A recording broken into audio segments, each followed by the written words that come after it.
오늘 보실 말씀은 구약성경, 제 성경으로는 구약성경 279면에 있는 신명기 11장 1절부터 17절 말씀까지입니다. 신명기 11장 1절부터 17절 말씀까지 제가 가지고 있는 성경 구약성경 279면에 있는데요. 제가 한 절 읽고 여러분들 한 절 읽고 교독하여 읽도록 하겠습니다. 앞에 자막이 준비되어 있으니까요. 참고하시면서 우리 말씀 교독하도록 하겠습니다. 그런즉 내 하나님 여호와를 사랑하여 그가 주신 책무와 법도와 규례와 명령을 항상 지키라.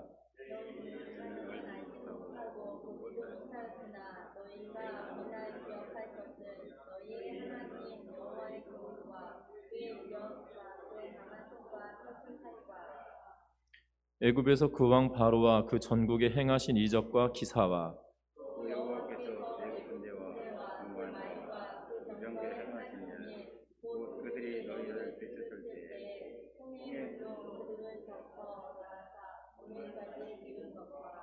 또 너희가 이곳에 이르기까지 광야에서 너희에게 행하신 일과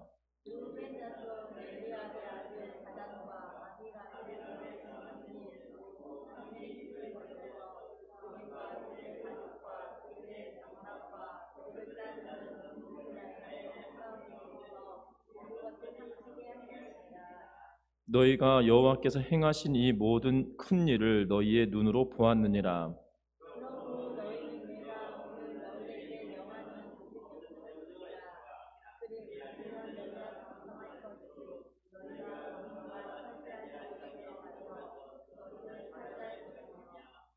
또 여호와께서 너희의 조상들에게 맹세하여 그들과 그들의 후손에게 주리라고 하신 땅 곧 젖과 꿀이 흐르는 땅에서 너희의 날이 장구하리라.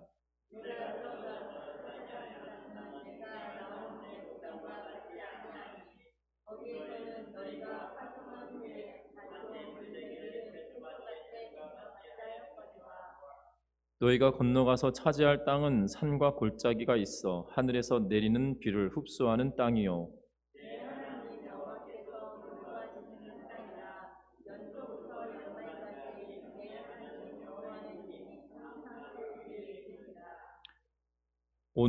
내가 오늘 너희에게 명하는 내 명령을 너희가 만일 청종하고 너희의 하나님 여호와를 사랑하여 마음을 다하고 뜻을 다하여 섬기면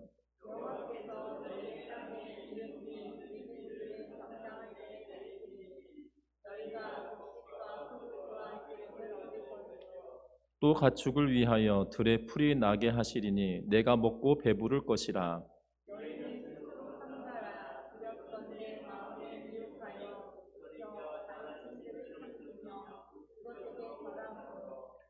다 같이 읽습니다. 여호와께서 너희에게 진노하사 하늘을 닫아 비를 내리지 아니하여 땅이 소산을 내리지 않게 하심으로 너희가 여호와께서 주신 아름다운 땅에서 속히 멸망할까 하노라. 아멘. 우리 앞을 향하 인사 나누고 말씀 나누겠습니다. 사랑하고 축복합니다. 사랑하고 축복합니다. 만석군 부자가 3대 가기가 힘들다라는 이야기가 있습니다. 그런데 경북 경주시 교동의 69번지에 최부잣집이라고 하는 고택이 있는데요. 그곳에는 12대 동안 300년, 400년 가까운 시간 동안 부를 사회에 내놓은 명부, 다시 말하면 유명한 이 부잣집이 있습니다. 일대 부자였던 최진립부터 시작하여서 12대에 이르는 최준에 이르기까지 약 12대에 걸쳐서 400년 가까운 시간 동안 이 만석군 부자로 알려져 있습니다. 그리고 300년 내려온 재산을 이 최준이라고 하는 12대 손이 한국판 노블레스 오블리주라고 불리는 실천하면서 막을 내리게 되는데요. 1947년에 지금의 영남대학교의 전신인 대구대학과 이 계림학숙을 세움으로 인하여서 그의 모든 재산을 사회로 환원하는 그러한 일을 하게 된 것을 보게 됩니다. 이 집안에 내려오는 그러한 일화들을 살펴보면 특별히 그 집안의 몸을 다스리기 위하여 수신의 덕목으로 6가지 육연이라고 불리는 그러한 가르침이 있었고요. 그리고 가정을 다스리는 덕목으로 6가지의 육훈이라고 하는 6가지의 훈계가 그들 가정에 있었습니다. 이 육연과 육훈을 그 가정에 잘 지켜냄으로 인하여서 그리하여서 그 12대에 걸치는 약 400년에 가까운 시간 동안 부유한 사람으로 살았을 뿐만 아니라 12대 이후에 지금 현대도 살아가고 있는 그 후손들을 추적하였는데요. 여전히 조상들에 대면 어마어마한 부자는 아니다 할지라도 그래도 사회에 좋은 일들을 선한 영향력을 미치며 살아가는 그러한 후손들이다라고 이 기자를 통해서 보고되어지는 것을 보게 됩니다. 그 집안에 내려오는 유견이라고 하는 자신의 몸을 다스리는 유견이라고 하는 것은 이러한 것입니다. 스스로 초연하게 지내야 한다. 그리고 남에게 온화하게 대해야 한다. 일이 없을 때에는 마음을 맑게 가진다. 유사시에는 용감하게 대처한다. 뜻을 얻었을 때는 담담하게 행동한다. 시르에 빠졌을 때는 태연하게 행동한다 등으로 본인의 마음가짐을 잘 다스려야 된다라고 유견을 말하고 있는 걸 보게 됩니다. 그리고 가정을 다스리는 불문율처럼 여겨졌던 육훈이라고 하는 것이 있는데요. 6가지인데 과거를 보되 진사 이상의 벼슬은 하지 말라. 1년에 1만 섬 이상 재산은 모으지 말라. 흉년에는 남의 논밭을 사지 말라. 집에 온 손님을 융숭하게 대접하라. 사방 백리 안에 굶어 죽는 사람이 없도록 하라. 흉년에는 가문에 시집 온 며느리들은 3년 동안 무명옷을 입도록 하라 등 이 6가지의 가정을 세우는 그러한 육훈이라고 하는 계명을 집안의 분물륜처럼 사용함으로 인하여서 그 가정이 12대에 걸쳐서 부를 축적하고 또한 부만 축적한 것이 아니라 명분 있는 부를 축적하고 또한 주변의 사람들에게 덕망을 쌓음으로 인하여 대한민국 이 조선 땅의 가장 큰 부자라고 여겨지는 그러한 사람이 되었다, 그러한 가문이 되었다라는 것입니다. 이 육연과 육훈을 자자손손들에게 지켜가게 함으로 말미암아 부를 이루고 덕망을 쌓았던 것처럼 이스라엘 백성들에게도 하나님께서 지켜야 할 것에 대하여 말씀하여 주고 계시다는 사실입니다. 특별히 이스라엘 백성들이 가나안 땅에 들어가기 직전인 모압 평지에서 모세가 지금 이스라엘 백성들에게 다시금 이 하나님의 계명을 다시금 일깨워주면서 그들에게 하여해 주시는 그러한 말씀입니다. 특별히 이스라엘 백성들이 40년 동안의 광야 생활을 마치고 40년 동안의 광야 생활을 마치고 새로운 세대가 그들 가운데 나타났습니다. 특별히 이 광야 40년의 기간 동안에 어떠한 일이 있었습니까? 애굽에서 태어나서 광야 생활을 하는 동안 이 애굽에서 태어났지만 성인이 되지 않은 사람, 그리고 광야에서 태어난 사람만 남고 애굽에서 태어났는데 성인이 되어버린 사람들은 다 광야에서 죽임을 당하고 딱 2사람만, 여호수아와 갈렙만이 가나안 땅에 들어간다라는 약속을 하나님께서 해 주십니다. 이스라엘 백성들에게 최대 지도자였던 모세까지도 하나님은 요단강을 건너지 못하게 하시고 모압 평지에서 그가 생을 마감하게 하시는 것을 보게 됩니다.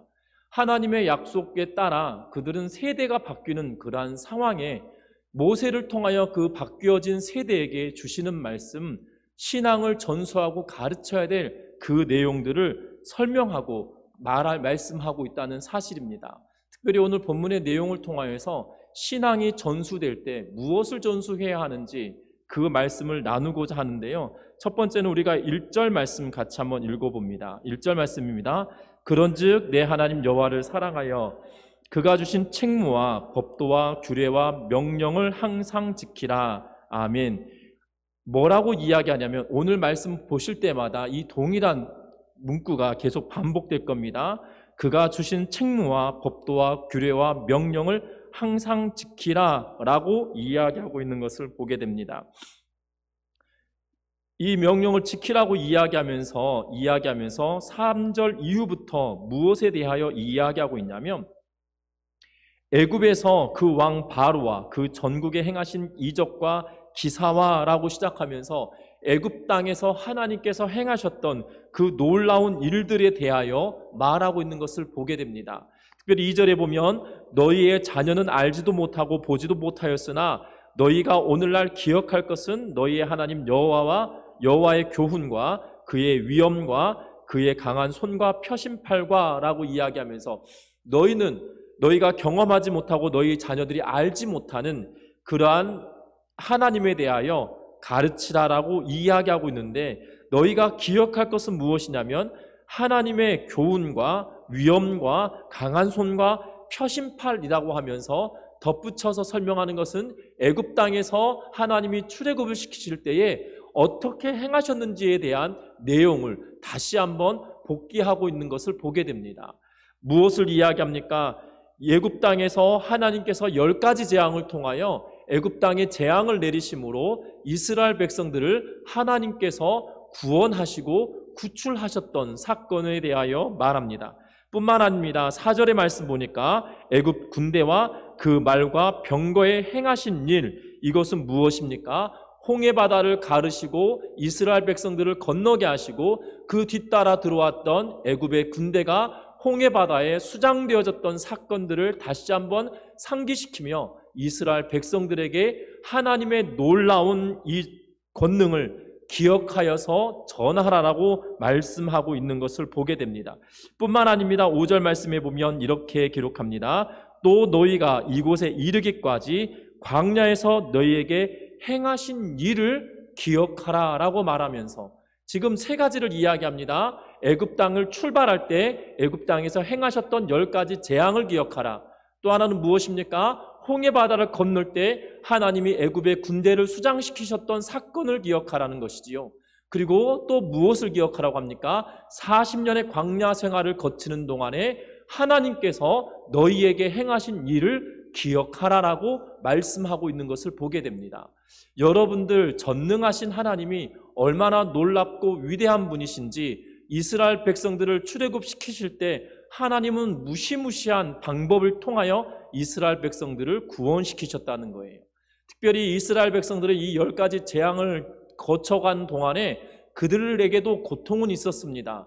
하지만 하나님이 애굽의 징계를 내리시는 것에 비하면 아무것도 아니었죠. 그들이 고통스러운 것은 육체의 고통과 육체적인 어려움이었을 텐데요. 왜냐하면 볕단을 갖다 주면서 벽돌을 찍어내라고 하였던 것이 더 이상 볏짚을 주지 아니하고 똑같은 수량을 찍어내라고 하는 그러한 노동력을 해야만 하였던 그러한 상황이었기 때문에 힘들고 어려운 일이었겠지만, 그러나 온 애굽이 당하였던 어려움에 비하면 아무것도 아니었죠. 심지어 10번째 재앙은 무엇입니까? 온 나라의 장자가 다 죽임당하는 사건이었습니다.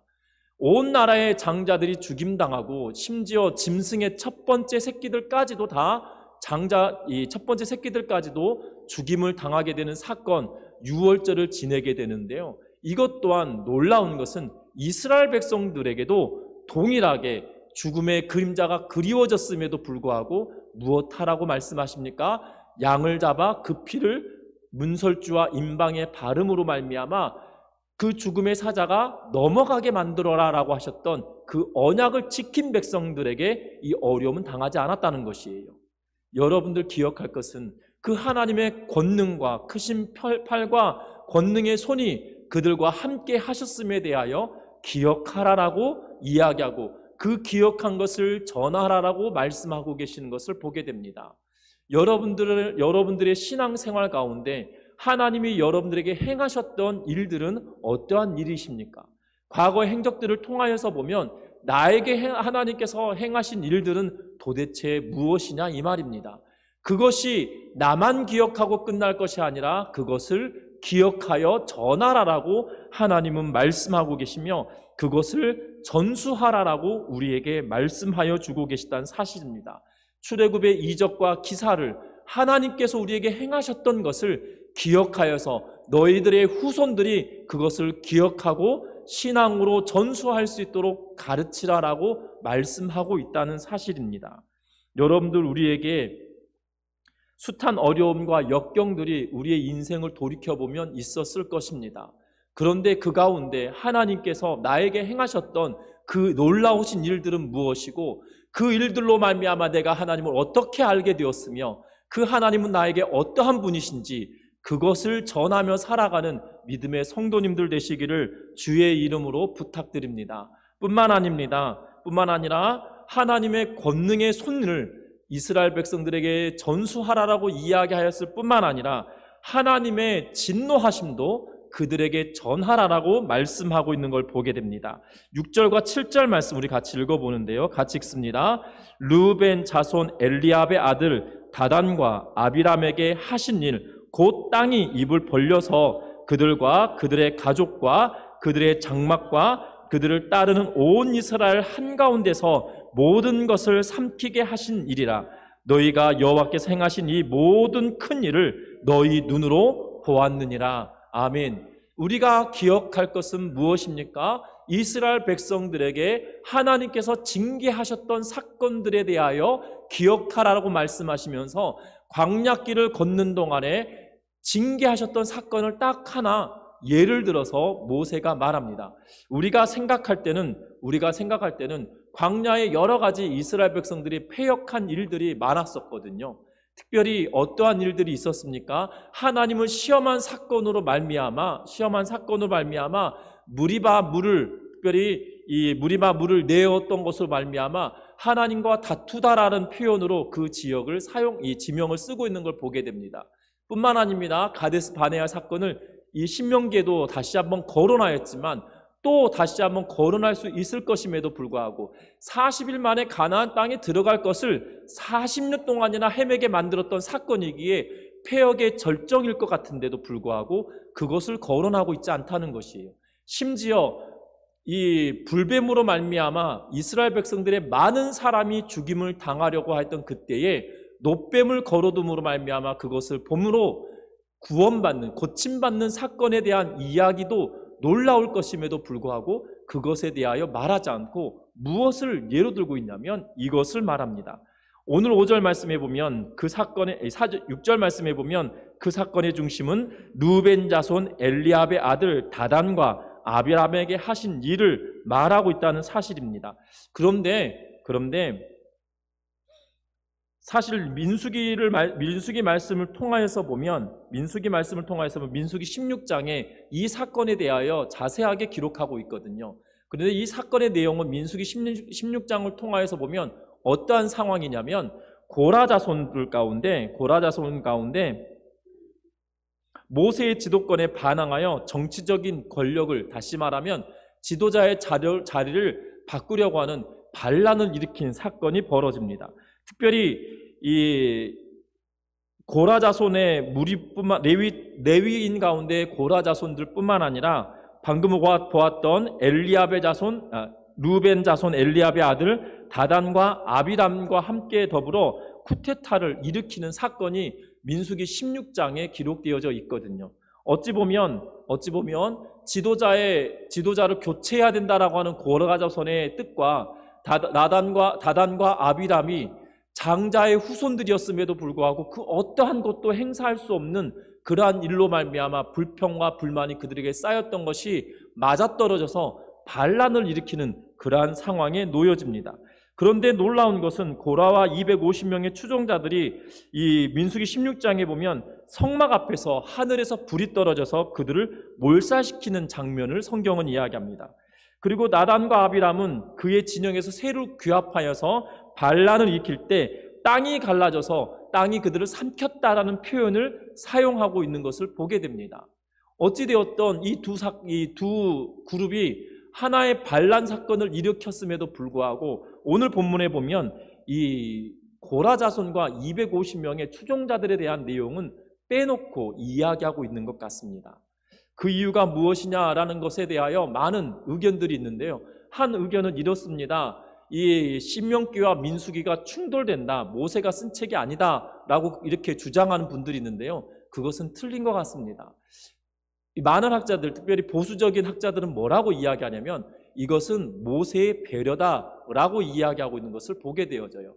민수기 16장의 사건은 이스라엘 백성들이 40년 광야 생활을 시작하는 초반부에 나타난 사건들입니다. 그래서 이스라엘 백성들에게 이 지도력에 대한 사건을 이야기할 때 고라 자손과 250명의 추종자가 있었지만 결국 그 고라 자손과 250명의 추종자들로 인하여서 반란이 일어났지만 고라 자손의 또 다른 후예들은 여전히 남아 있었다는 사실이에요. 여러분들 시편을 잘 보시면 고라 자손의 시라고 하는 시가 굉장히 많이 수록되어져 있습니다. 쉽게 말하면 고라 자손들 가운데 반역을 꾀하는 자들도 있고 그렇지 않았던 사람들도 있었다는 거예요. 그런데 고라 자손의 후손들 가운데 반역에 가담하지 않았던 사람들은 여전히 성전에서 봉사하고 있던 사람들이었다는 것이지요. 그래서 그들에 대한 배려로 고라 자손에 관한 이야기를 뺀 것이 아닌가. 40년 가까운 시간이 지나는 동안에 여전히 그들은 묵묵하게 그들을 일하는 자들이 있었기에 그들에게 상처를 주기 위함이 아닌 배려가 그곳에 숨어 있다라고 보수적인 학자들은 이야기하는데요. 저도 여기에 동의합니다. 왜냐하면 모세가 역사적인 사건만을 이야기하고 있기도 하지만 팩트만을 이야기하고 있는 건 성경이 아니라 그 내면에 흐르는 인간의 심성도 그 가운데 있기 때문이죠. 그것까지도 성령께서 영감을 주셔서 사용하고 계시다는 사실입니다. 분명한 것은 하나님께서 이 놀라운 일들을 징계를 통하여 나타내시고 이루어가고 있다는 사실입니다. 그것을 기억하여서 이스라엘 백성들에게 하나님의 진노하심도 반드시 기억하여서 가르치라라고 이야기하고 있는 것을 보게 된다는 것이지요.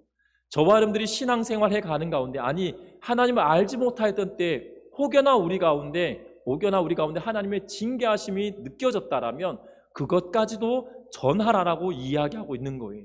왜 그럴까요? 그들의 후손들이 동일한 길을 걷지 않도록 하기 위함이라는 사실들을 기억하셨으면 합니다. 후손들이 하나님의 말씀과 유례와 규례를, 법도를 지키지 않음으로 말미암아 내가 당하였던 그 어려움을 내 후손이 고스란히 당하게 된다라면 그 피할 길을 내어주는 것이 마땅할까요? 마땅하지 않을까요? 그게 마땅할까요? 마땅하지 않을까요? 내 후손이 어려운 길을 갈 것이 불보듯 뻔하다라면 그것을 막는 것이 당연한 일 아니겠습니까?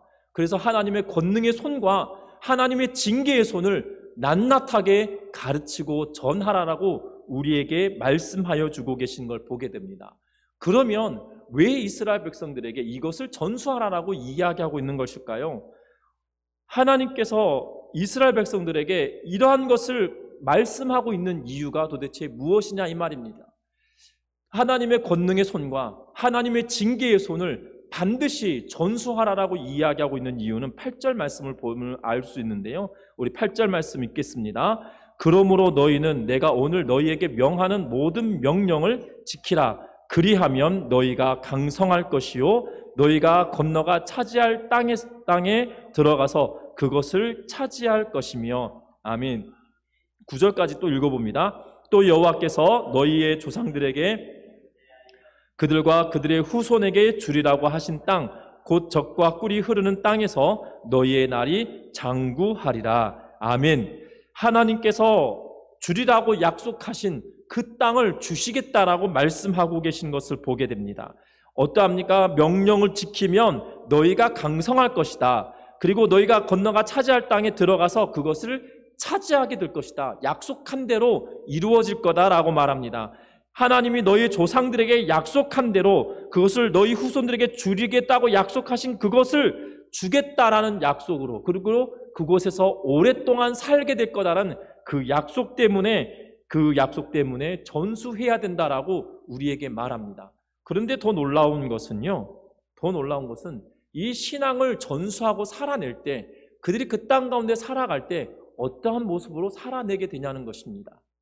이 본문, 특별히 이 신명기 11장 8절부터 17절 말씀은 이 작년에 제가 이 주일 낮 예배 때 말씀을 나눴던 본문인데요.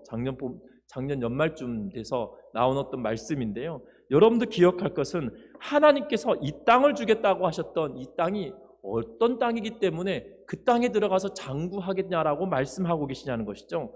젖과 꿀이 흐르는 땅이다라고 말씀하는데 이 땅이 도대체 어떠한 땅이길래 하나님은 그것을 주겠다라는 이유 하나만으로도 이스라엘 백성들에게 신앙을 전수하라, 하나님의 권능의 손과 징계의 손을 다 가르치다라고 이야기하고 있냐 이 말입니다.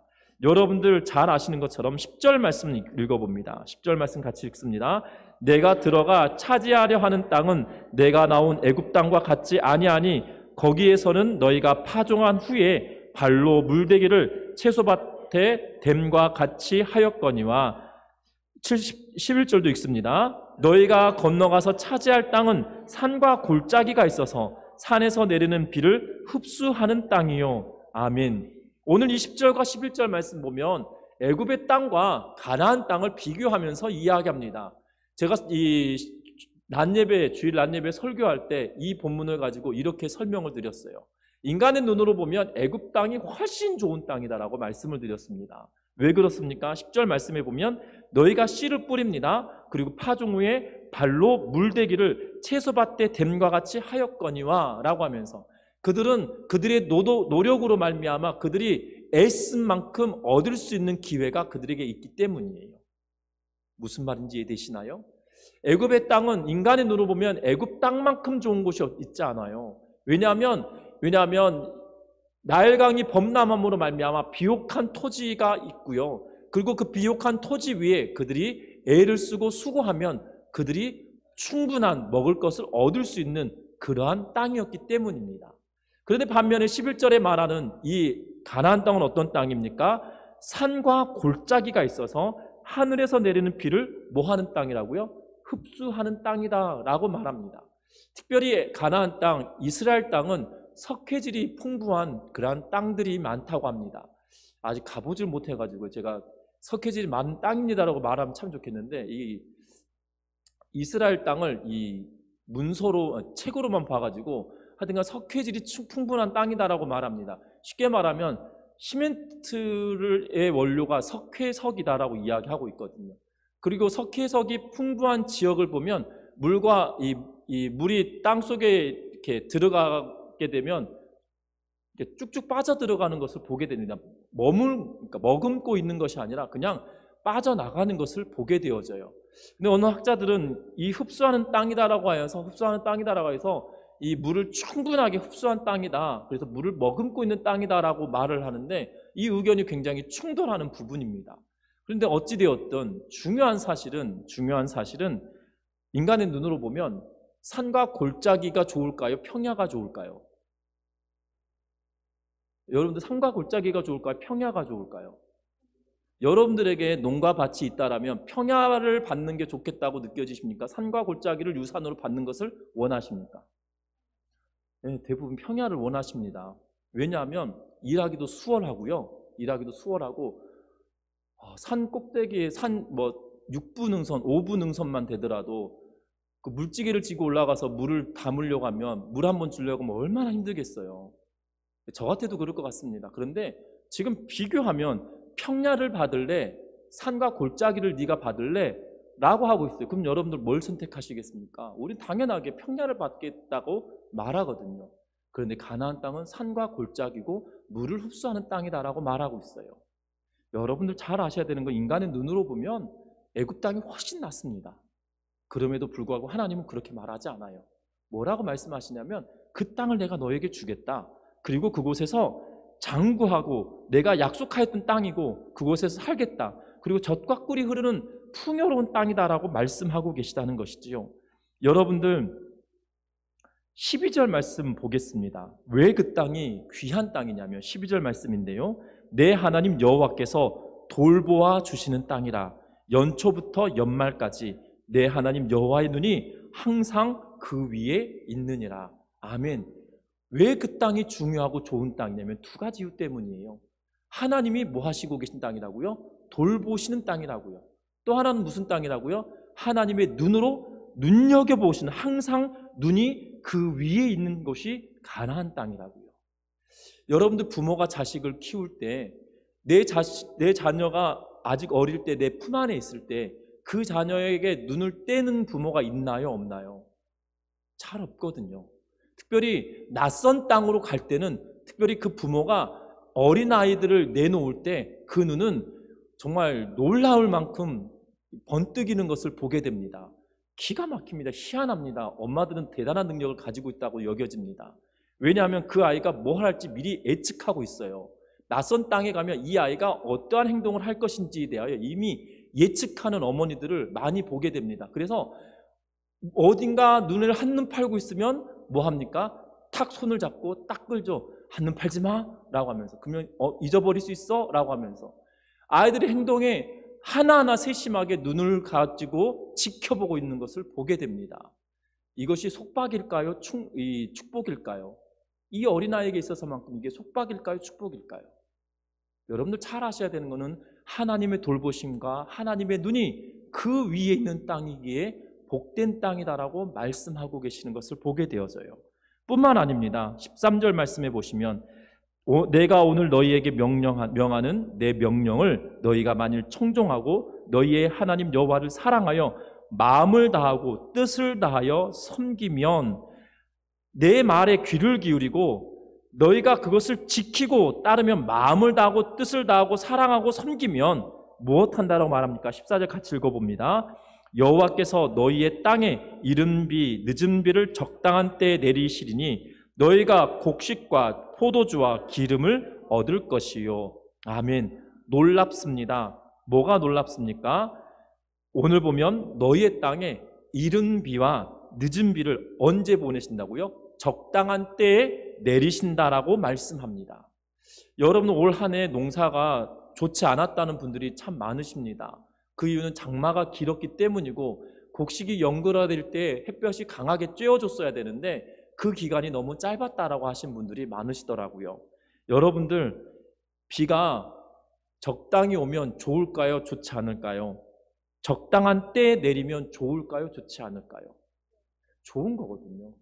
근데 놀라운 것은요, 하나님께서 뭐라고 말씀하십니까? 내 명령을 지키고 그리고 하나님을 사랑하고 마음을 다하고 뜻을 다하여 섬기면 이른 비와 늦은 비를 적당한 때에 내려주시겠다라고 이야기하고 있어요.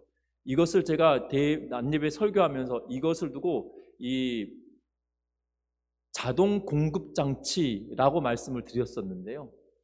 여러분들 산 꼭대기에 밭이 있고 논이 있다 할지라도 자동 공급 장치가 있으면 좋은 땅일까요? 나쁜 땅일까요? 좋은 땅이라는 거죠. 평야에서는 내가 이렇게 표현하면 되는지 모르겠지만 혀가 빠지도록 단내 나도록 애를 써야 얻을 수 있는데, 여러분들 평야가 아닌 산 꼭대기에 내가 논이 있고 밭이 있어도 자동 공급 장치가 있으면 어디가 더 나았겠습니까?